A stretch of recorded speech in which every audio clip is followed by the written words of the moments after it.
Claudia is a senior coordinator in the HSS Community Education and Outreach Department. In this role, she implements a variety of educational and wellness programs. She is an avid meditator and certified meditation instructor.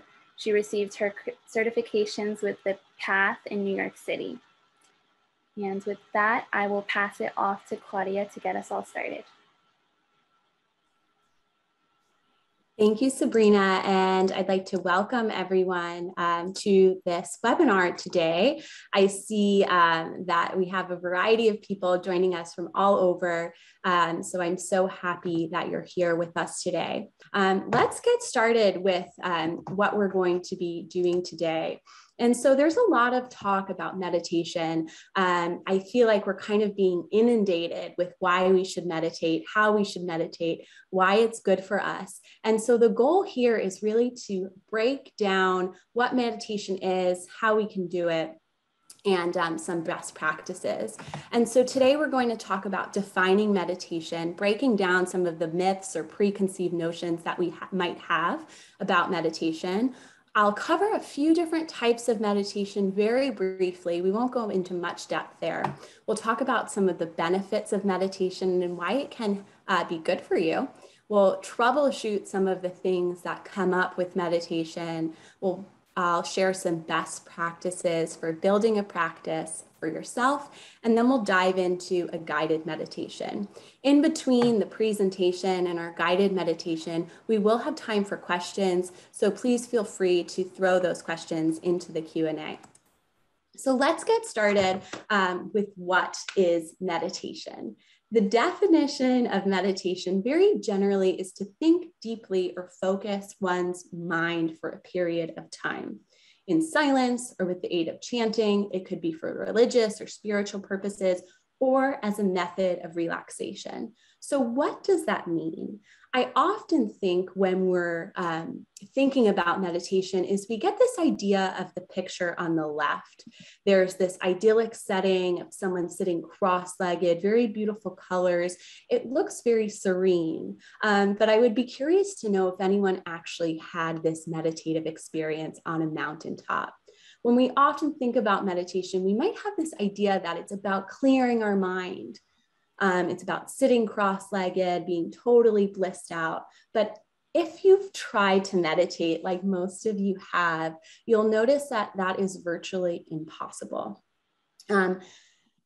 Meditation is not about clearing our minds. It's about a singular point of focus instead. It's about finding a singular point of focus, which today we'll practice as the breath, and focus on where we feel it the most. It is non-judgmental, it's a skill, it's a supportive journey for us that should feel really good, but it doesn't necessarily mean that we're going to completely empty our minds of thoughts. And so what I like to look at meditation is rather this image on the right where there's multiple layers. And I gather that this is some sort of architectural structure. It kind of reminded me of the Oculus in New York City, but that we have this structure of our minds and our physical bodies. And it has all of these layers. And through meditation, we're going to uncover and be able to notice those layers just as they are. And they're not really necessarily changing for us all the time. But looking at meditation rather as a journey and supportive and sometimes hard, not about clearing our mind or throwing away all of our thoughts. And so I think it's important that we kind of go into this and go into our meditation practice with those ideas.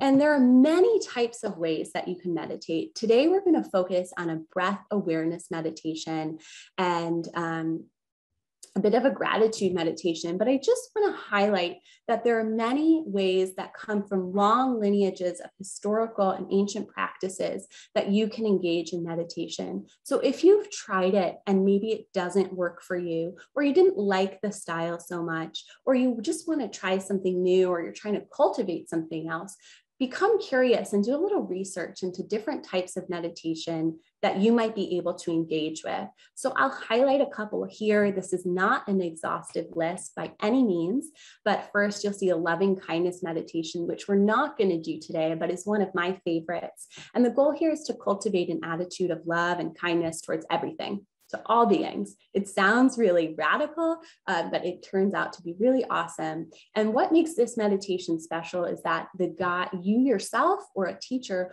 will guide you through a series of prompts that you'll focus on throughout the meditation. So there's actually more of a point of focus for you during the meditation. I'd also like to just highlight a progressive body relaxation or progressive muscle relaxation. We're actually going to share a link in the follow-up email to this program with an article about how to do this. But this is a great practice if you're new or you're trying to relax the body or you're trying to sleep even. Basically, what this meditation does is it acknowledges tension that we're normally holding in our bodies that we don't even realize by tensing the muscles and then relaxing them. And so by bringing that awareness to the tension, we're able to relax deeper. And when we relax the body, we can relax the mind. I also have mindfulness here because I think mindfulness and meditation are often used interchangeably, but mindfulness is a little more broad. It's like the square rectangle conundrum here. And so mindfulness is more broad than meditation specifically, and we can apply mindfulness to anything in our lives. It's just about paying specific attention to the task at hand. For example, you can practice a mindfulness sound meditation where, let's say, you're commuting on the subway or train and you want to listen to the sounds and bring particular focused attention to all of the sounds that you hear, deciding not to be distracted by anything else that's going on, just listening to the sounds. You could practice mindfulness while you're washing the dishes. Instead of listening to music or talking to a family member or a friend, maybe you just really focus on washing the dishes and what that experience looks, feels, smells, sounds, and looks like. And it sounds a little silly, but a little bit of mindfulness definitely goes a long way. I also have noted here breath awareness, and we'll practice a breath awareness meditation today, and I'll guide you through that.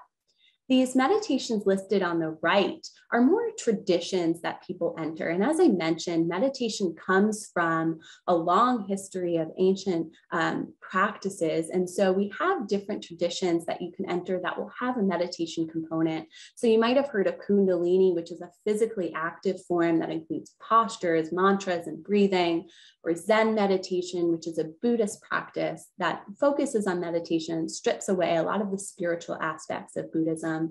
There's transcendental meditation, or TM, which has become very popular in the United States, that works with mantras, and Vipassana meditation, which is close attention to body sensations. So whereas breath awareness focuses on the sensations of the breath, Vipassana focuses on sensations of the body.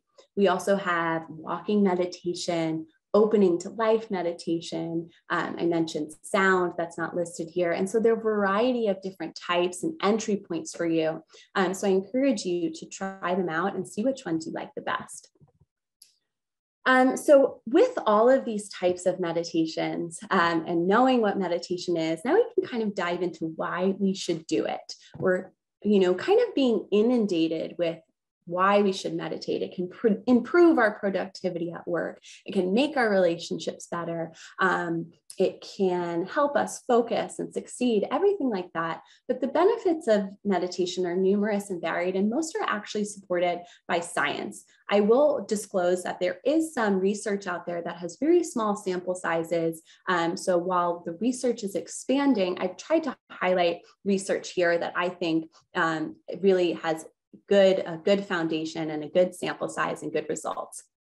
So we know that meditation can help us manage stress, reduce anxiety, and cultivate a peace of mind. But I want to highlight some other mental health benefits here that meditation can have. So what does meditation do for our mental health? First and foremost, we can find clarity and compassion. By meditating, we are focusing on the present moment, which helps to find clarity in the present moment.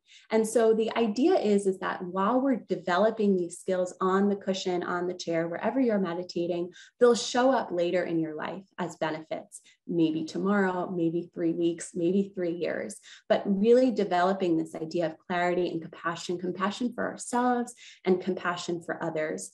Meditation also helps us to find new perspectives, understanding that our experience in a particular situation is just our experience and just our perspective, and there are a variety of different experience and perspectives in the exact same situation that might be had. Meditation also helps us to increase our awareness, we talked about, and then improving symptoms of anxiety, depression, and pain. So Johns Hopkins University actually found that general meditation programs such as breath awareness helped ease psychological symptoms of depression, anxiety, and pain related to stress. So they found that the effect size of the meditation intervention was 0.3. And so the effect size means how good it was at producing the results that they were looking for. This might sound low, but the study also found that the effect size of antidepressants was 0.3. So we had the same effect size in a meditation practice and antidepressants. Excuse me. So those are some mental health benefits. And now I'd like to look into some physical benefits. So all of these are going to overlap a little bit because of our body-mind connection. But when we think about physical benefits, it's easy to look at the autonomic nervous system. So the autonomic nervous system is made up into 2 parts. We have the sympathetic nervous system and the parasympathetic nervous system. The sympathetic nervous system is our fight or flight stress response.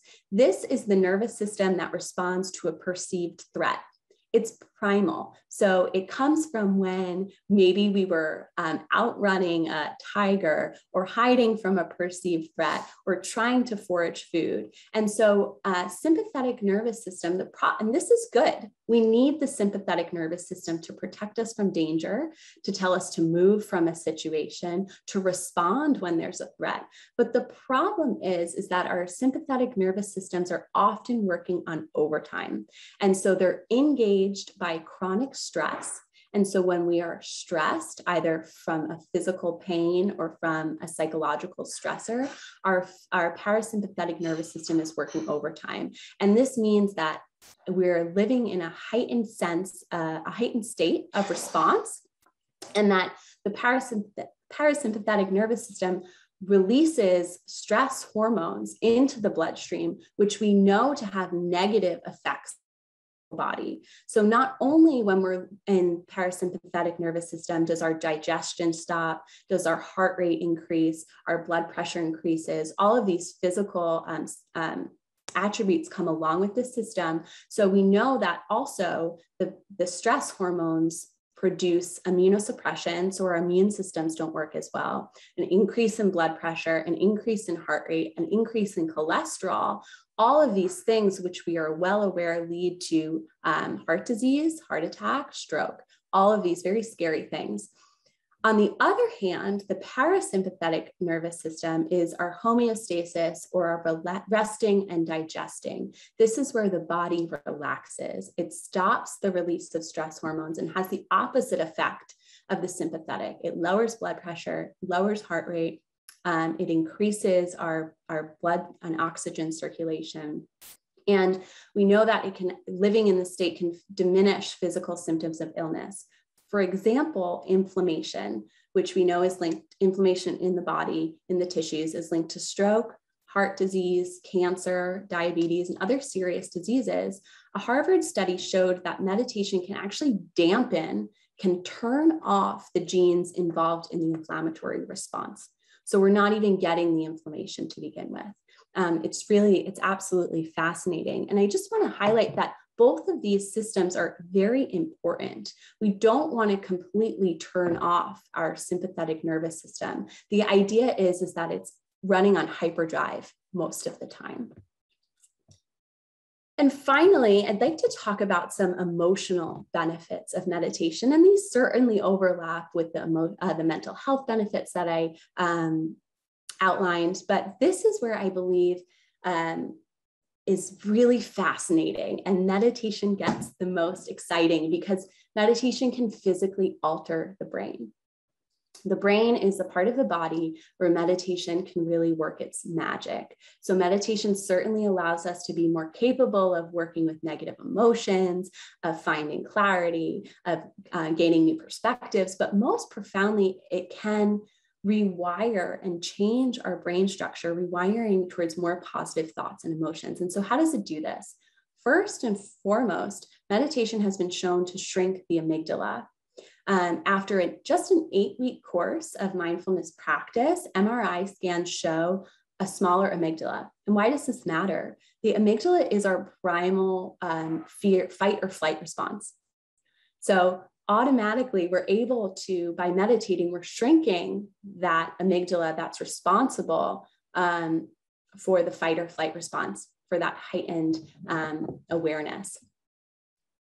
Also, meditation increases thickness and activity in our prefrontal cortex. So our prefrontal cortex is responsible for higher order functioning like emotional regulation, problem solving, concentration, and decision making. And we know that thickness of that cortical thickness in the brain is related to learning and memory.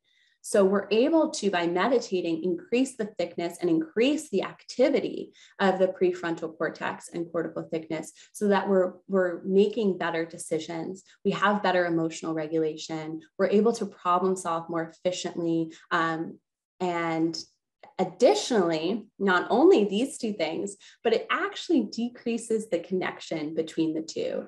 So our brains are made up of millions of neural networks, if not billions, and all of them are firing and connected in a different way. And so meditation can decrease the connection between the amygdala and the rest of the brain so that the amygdala doesn't have as much of a say in how the brain is responding to things. And while the connections between areas associated with attention and awareness get stronger. So the more you're able to meditate, the stronger your brain gets. It's essentially a workout for your brain. So we know that meditation decreases our more primal responses to stress and is able to, in turn, replace those responses with more thoughtful ones.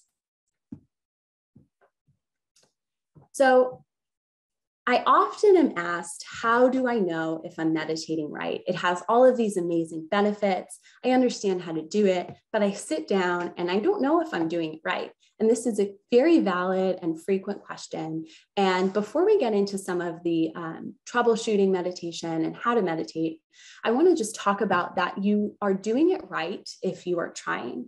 And what does trying mean? Trying means that whatever meditation that you've decided to do, whether it's breath awareness or loving kindness, you sit down to do it and you're going to get distracted. It's always going to happen. The mind wants us to distract us. We call it a monkey mind because it's constantly getting into nooks and crannies that it shouldn't, or we don't want it to. And so bumps are inevitable. We're going to be distracted. But as long as you are returning your focus to the breath, or to whatever point of focus in your meditation is constantly, no matter how many times you have to do it, you are absolutely meditating. And so I want to talk about some other things that come up in meditation because, as I said, bumps are going to be inevitable. So it's important to recognize these things that might come up so we're not alarmed by them or we don't get discouraged by them. So a lot of times you might feel restless while you're meditating. And all of these things can be like this knot that I have here, and you might untangle a bit of it, and then you might create a new knot. If you've ever tried to untie a knot, it can be incredibly frustrating. And so not only are we kind of untying our brains a little bit, but the process of meditation is also like untying a knot in that it's a process. It takes focused attention. It takes a little tact and skill for sure. And we might create more knots while we're doing so, but it doesn't mean that it's not worth it. And so first and foremost, we might see some restlessness, and restlessness comes up very frequently because we're asking ourselves to do something that is the exact opposite of what the world is telling us to do. The world is telling us to achieve, to succeed, to multitask, to do more, to engage in all of the ways that we can. And meditation, we're saying, no, just sit, just notice, don't act, don't respond. it becomes like a crazy thing that we're asking our brains to do. And so no wonder you feel restless. And so one of the ways that we can address restlessness is by making sure that we're comfortable. I often see people discouraged because they can't sit cross-legged on the ground to meditate. And ancient monks meditated on the ground because that's what was available to them. So you use what's available to you to meditate. You can sit cross-legged, you can sit upright in a chair, you can put your feet up and recline, you can lie down, you can even stand if you're working with some sort of pain or condition. Whatever is comfortable to you, you can meditate in that way. And finding a comfortable position is going to be really important so you can park the body, you don't have to fidget, or you can feel like that restlessness is easing a little bit, and then you can turn towards the mind. A lot of what I hear from meditation practitioners, especially when they're starting out as well, is that they have trouble with falling asleep. And it's very easy to drift off into sleep when you're starting out. It's probably likely that your brain is just getting used to it or that you need some sleep. But if it keeps happening, you might want to get a little curious there and see whether if you change the time of day, maybe not meditating at night if you're falling asleep every time, maybe you want to try in the morning. Maybe you need to sit up a bit straighter. Maybe you need a different light source. Playing around with all of those things can be beneficial, but making sure that you're being curious about it rather than being too hard on yourself. Like, why do I keep falling asleep? There's a shift there. Like, oh, let me play around with light or time of day rather than I can't meditate because I keep falling asleep. I'm no good at this. And then additionally, thinking about being no good at this, it's often that meditation, thoughts of doubt or intense emotions will creep up. And so doubt often seems to have a bigger pull than we like. It seems more valid than other emotions that we have. I'm no good at this. I can't do this. I'm not doing this right. Those are okay thoughts to have, but during our meditation, we want to recognize them as just thoughts without buying into the content of what they mean or what they mean about us. They are just thoughts. And so feeling doubtful is okay, but in our meditation practice, we learn to sit and accept it as is and return our focus to the breath. And then additionally, intense emotions may come up. And so there's a lot of times where we're not able to express intense emotions or we feel like we need to repress them. But in meditation, we're able to give them the space that they need. And so once again, like with doubt, we're not buying into the content or why we feel doubtful. We're not buying into why we feel angry or impatient or irritated. We're just noticing that we do feel those way. So instead of avoiding them, we allow them to be present and we give them the space they need to arise, unravel, and fall away. It sounds idealistic. It won't happen immediately, but it does show up in that way during our meditation practice. As long as you're sitting and really attempting to not buy into the content and go down the lengths of those feelings, just acknowledging them as they are. And this is where like Vipassana, for example, comes in, is because you can feel what anger feels like in the body. And you can do an emotional meditation practice where you feel, what do I feel like today? And how is that showing up? What does anger feel like? What does guilt feel like? What does sadness feel like? What does joy feel like? All of these ranges of emotions we're able to experience in meditation and accept them as we are. And then finally, we're constantly trying to strike this balance of trying too hard versus not trying enough.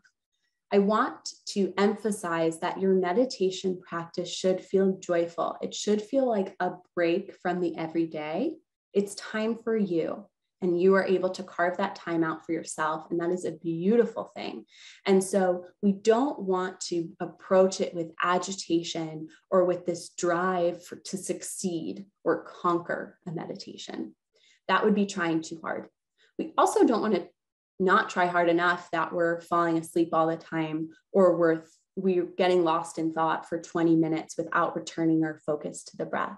So striking that balance takes a little practice, but bringing awareness to it now will help you to address it in the future. And then finally, what does building a practice for ourselves look like? So habits take time. This is a habit and a skill that we're looking to build. And it takes time. We didn't learn as children to play a sport overnight or an instrument. It took practice, it took dedication, and it takes a drive that you want to do it. And so understanding that this isn't going to be something that you're able to cultivate overnight. While you might feel better immediately because you were able to relax, the benefits are going to show up after a few weeks. It won't take years. It really won't. Like that study I referenced, it took 8 weeks of 20 minutes a day. And so if you're able to acknowledge that this habit is going to take time and put some time towards it, you're going to see some results. And I encourage everyone to start small. And so there's a reason that I'm not recommending how much time you should meditate today. There's a body of literature that says 15 minutes, you'll see results, that says at 20 minutes, you'll see results. But start small and start where you are. If you sit down to meditate for 20 minutes your first time, or if you haven't done in a while, or if you're not very well experienced at meditation, it's going to be frustrating. I can't sugarcoat that. It might be great, but most likely you're going to get a little frustrated. It's going to feel like it's dragging on too long. Your mind's going to wander. You might get very uncomfortable, and then you'll become discouraged. Like I said, we want this to be a break from the everyday. We want this to feel good for you. And so starting small, it is okay to start with 2 minutes. It's okay to start with 1 minute. When we teach kids, we try 30 seconds for them to focus on just their hand. That's a long time. And so starting small is very important and building up from there. You might want to reach a goal of 15 minutes. That seems like a great goal, but set a goal for yourself and you can take as much time to get there as you'd like. And then finally, honoring our individuality and approaching everything with curiosity is really important. So if you find yourself falling asleep, as I mentioned, being curious about that. You don't want to berate yourself or become frustrated by it. Just note, oh, wow, I'm falling asleep. And this is really the only place that we allow ourselves to just kind of note and be really curious about something. So we'll do a body scan in our practice. And I want to, we'll talk about getting curious about how our bodies feel. And then finally, honoring your individuality, which is why I mentioned that there are all these different types of meditation that you can have, that you can try, and find what works for you. You're going to build a space for yourself that feels really good. Might work in the morning, it might work at night, it might work on your commute to work. You are an individual with an individual needs, individual preferences. And so there is no one size fits all approach here. And you figure out eventually what works for you. So we're going to take the next 23 minutes to really settle into our practice here. What we're going to do is I will guide you through a body scan, breath awareness, and then we'll do a short gratitude practice. I love using gratitude for meditation at the end of meditation. And I think it really helps us to engage with the world in a way that's beneficial for ourselves and for everyone. And so we'll sprinkle a little bit of that in there. But first and foremost, just want to talk for a minute about why we're going to do a body scan. Settling the body is one of the most important parts of our meditation. We want to settle, we want to be comfortable.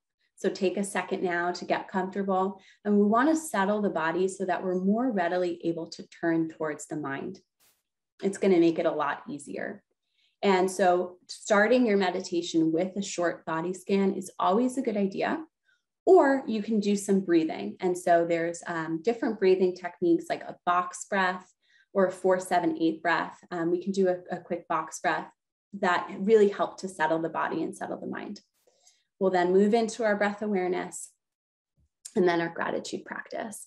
And as you're building this and as you're thinking about meditating, it's important to habituate. So whatever posture you take now doesn't have to be your posture forever, but if you're building your practice, you want to habituate where you're sitting, the location, and probably the time of day, just building a habit that's going to make it the easiest when we think about habit building. So let's take the time now to stabilize our minds and generate a united presence that helps us to cultivate a peace of mind so we can engage with the world and with ourselves and our family and our friends, with our cats, that isn't swayed by all the chaos around us. So I invite you to join me today. Place your phones down, really commit to these next 20 minutes right here and right now. Make the decision to not be distracted by anything else. And we'll settle into our posture here, finding a comfortable seat. Sitting in your seat, relax the body, maybe taking some shoulder rolls. If you're seated upright, you want to maintain a straight spine, shoulders a little more open than usual, but not rigid. Upright, but not uptight. Feet flat on the ground, palms up or palms down. You can begin to withdraw from the senses by closing the eyes or softly gazing in front of you. To mark the beginning, we'll take a deep inhale through the nose. We'll exhale slowly and completely. We'll do a few rounds of box breathing, and box breath is a great technique that you can use to settle the body and the mind. And in box breathing, we inhale for 4, hold for 4, exhale for 4, and hold for 4. If any of this breathing makes you feel uncomfortable or dizzy, please return the breath to normal. And we'll start by inhaling up the side of the box for 4, 3, 2, 1. Holding across the top of the box, 2, 3, 4. Exhaling down the side, 2, 3, 4. Holding across the bottom for 4, 2, 3, 4. Again, inhale, 2, 3, 4.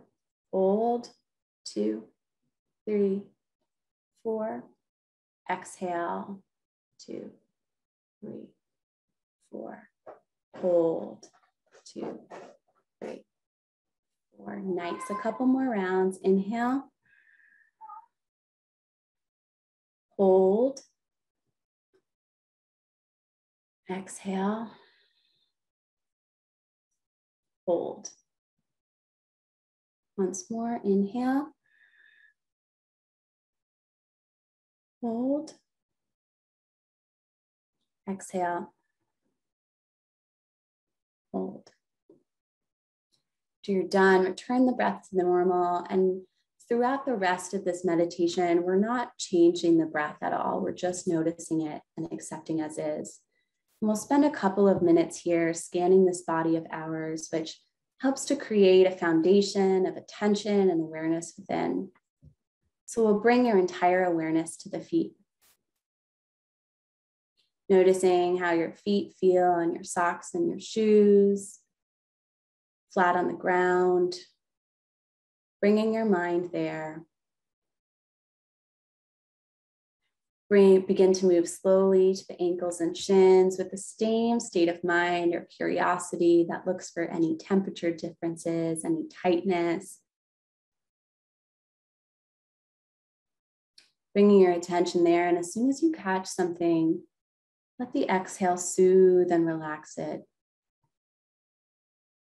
Imagine the mind relaxing and easing the tension in the body. The same with the knees. Mentally massaging the knees to relax. And if you need to make any slight micro adjustments here to become more comfortable, please do so. But resist the urge to fidget. Instead, you might notice, wow, I'm really fidgety. Engaging the thighs, relaxing, letting the thighs sink into the seat. Tops, backs of the thighs, backs of the knees. The whole lower body is heavy. And with the next exhale, you can imagine it settling further and deeper.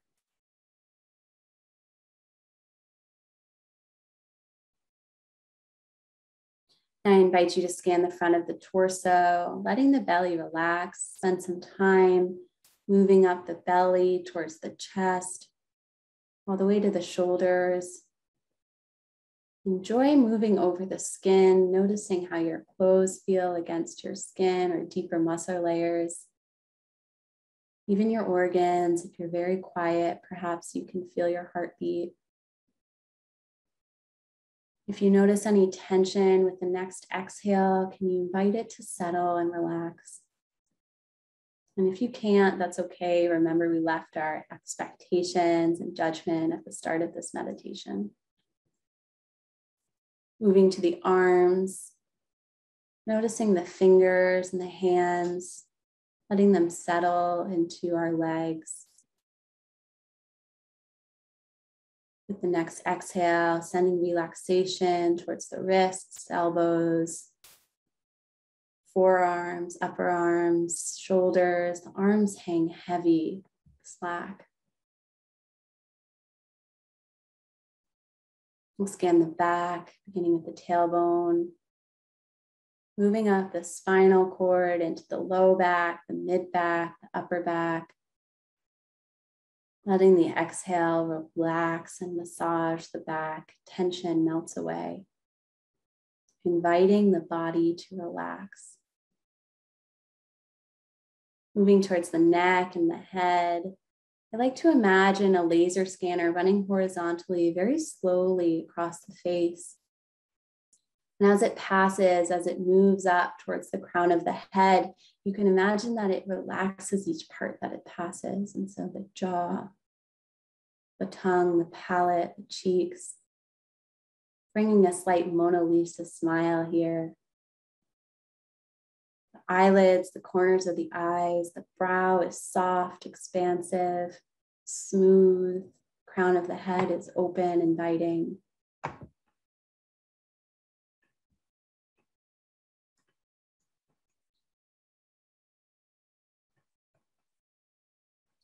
And in this relaxed state, we can more readily turn to the breath.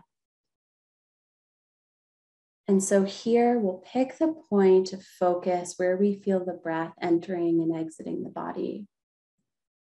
Perhaps at the nostrils, maybe the chest rising and falling, or the belly expanding and deflating.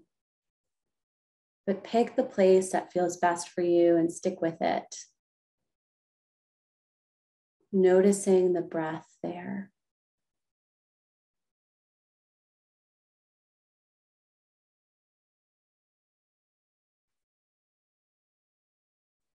What does the breath feel like as it moves in and out? Can you take stock here of all areas that are involved? Perhaps if your attention is at your nostrils, you can notice the cool air entering and the warmer air, neutral air exiting.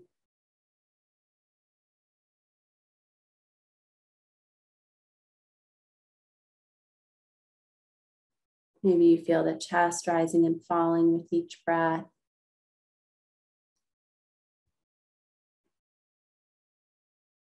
Getting curious here about what your breath feels like. Is it deep or shallow, fast or slow?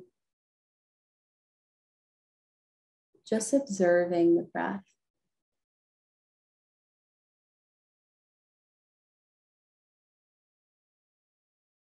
Very quickly, you'll notice that the mind will want to distract you with thoughts, sounds, ruminations of the past, planning for the future. As soon as you catch yourself in a thought, you can silently note thinking and return your focus to the breath. Let that thought float away. Acknowledge that you've been thinking without buying into the contents of the thought. And return your focus to the breath. Each time you're able to connect with the breath and notice that you've been thinking is a win. That is the practice of meditation.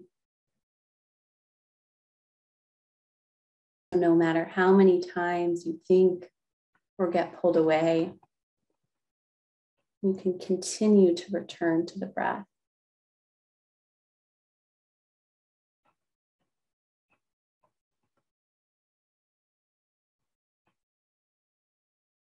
Let's go a little deeper and notice the experience of the body on the exhale.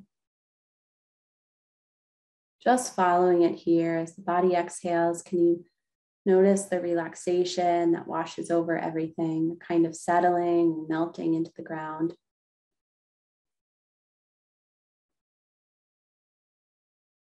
The next exhale, can you let go just a little bit more? Not controlling the breath, just following it. What does the exhale feel like?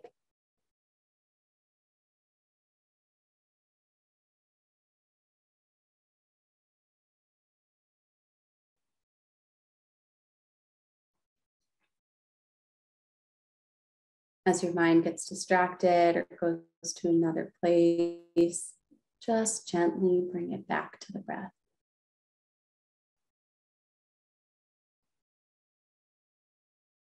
Now we'll switch to the inhale. Feeling sharper and brighter.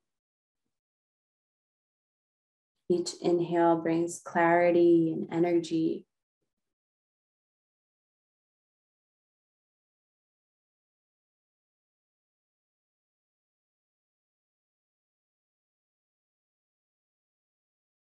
Mind gets distracted from the inhale. Gently bring it back.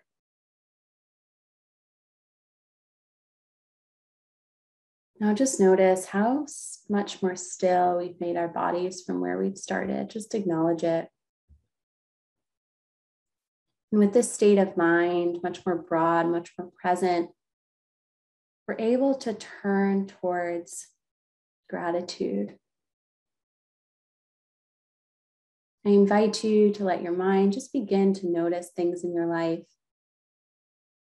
that you might not have noticed before, small things or big things throughout your day today or the week that you feel genuinely lucky to have in your life. There's no trying here, just see what sort of precious things your mind can show you.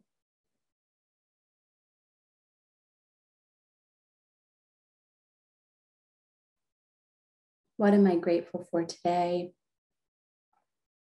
See what shows up. Now you can go back to the weekend. Who did you encounter that you feel grateful for? What were you able to do that you can express gratitude for? Are you healthy? Do you have resources? Do you have friends, family, or friends that are family? Do you have kindness inside of you?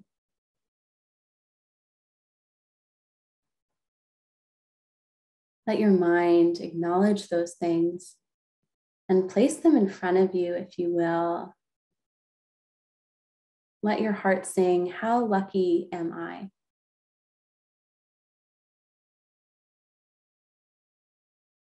As soon as you've connected with even a little bit of those things, just imagine that with every inhale that you notice, it grows.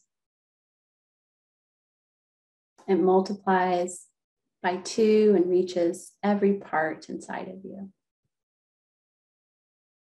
The next inhale, we have 4 times as much of this goodness, as much as this gratitude.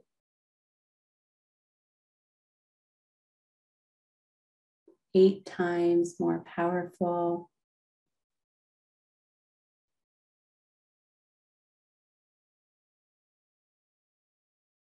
This joy, this acknowledgement of goodness in your life. 16. What would that feel like?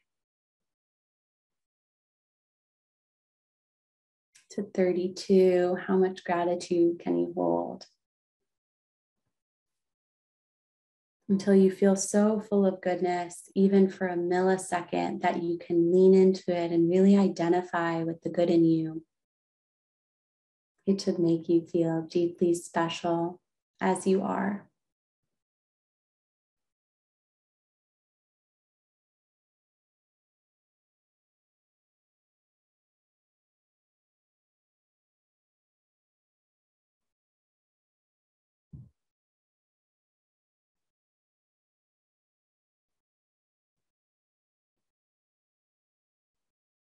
Returning our focus to the breath here. Once again, I invite you to be the observer of the breath. Now imbued with this gratitude that we've cultivated.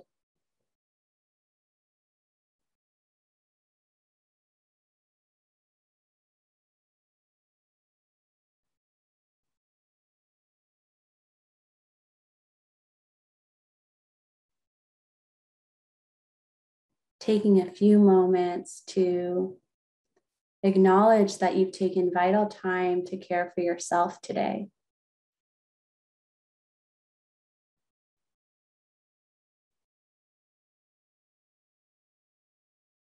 This allows us to show up better for ourselves and for the world.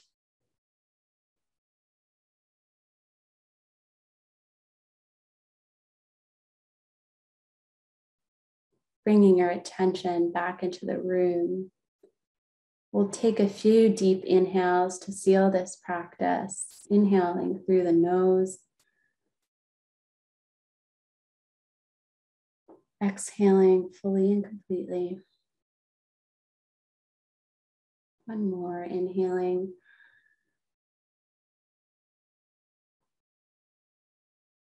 Exhaling any good that you've generated that you'd like to share. Once again, feeling the space that you occupy, feeling your seat, your feet connected to the ground. You can wiggle the fingers and toes. And when you're ready, you can flutter the eyes open.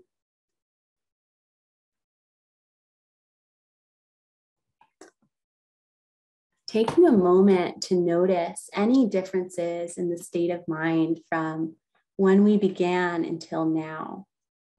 The fact that we're able to shift slightly even is such a powerful reminder of what the mind and meditation can do for us, both on the cushion, on the chair, and in the world, in our lives. Noticing here how you feel. If you feel good, it will help it make it better and easier for you to show up to the practice again, for you to keep it going.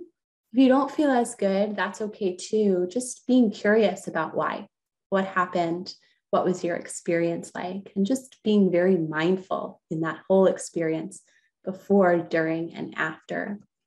So thank you so much for joining me today.